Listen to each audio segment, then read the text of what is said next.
Comilla medical college হাসপাতালে দালাল চক্রের বিরুদ্ধে র্যাব ও জেলা প্রশাসনের যৌথ অভিযান চালিয়ে 11 জন দালালকে গ্রেফতার করা হয়েছে।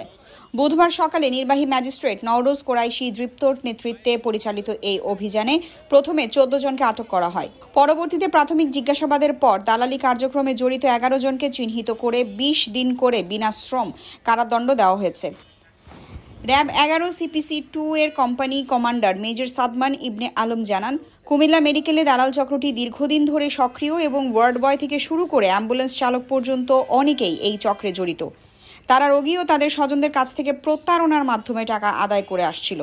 র্যাবের পক্ষ থেকে জানানো হয়েছে, মেডিকেল কলেজটিকে দালাল শূন্য করতে অভিযান অব্যাহত থাকবে। এই তথ্যের ভিত্তিতে আমরা প্রথমে আমাদের গোয়েন্দা নজরদারি এই এলাকায় বৃদ্ধি করি এবং দালালের পক্ষে বিভিন্ন ধরনের কার্যক্রম পরিচালনা করি গোয়েন্দা নজরদারির মাধ্যমে। আমি সকালবেলায় আমার কিছু লোক পাঠিয়ে দিয়েছিলাম প্র্যাকটিক্যালি দেখার জন্য যে এরা কি ধরনের কাজগুলো করে।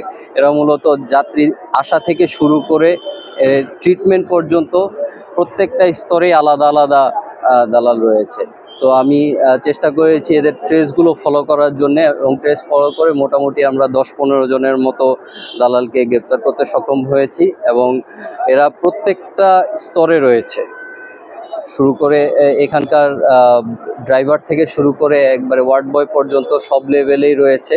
আমরা চেষ্টা করেছি যাতে এর বিপক্ষে একটা শক্ত অবস্থানে যাওয়ার জন্য। আমাদের সাথে জেলা প্রশাসনের প্রতিনিধি রয়েছেন, উনি আমাদের খুব হেল্প করেছেন এই ব্যাপারে।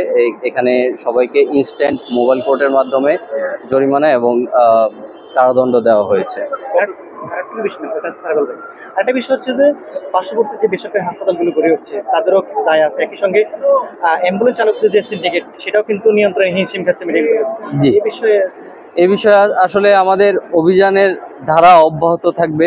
আমরা চেষ্টা করব যে সকলকে আইনের আওতায় নিয়ে আসার জন্যে, যাতে সবাই সুষ্ঠুভাবে এই হসপিটালের সেবা পেতে পারে।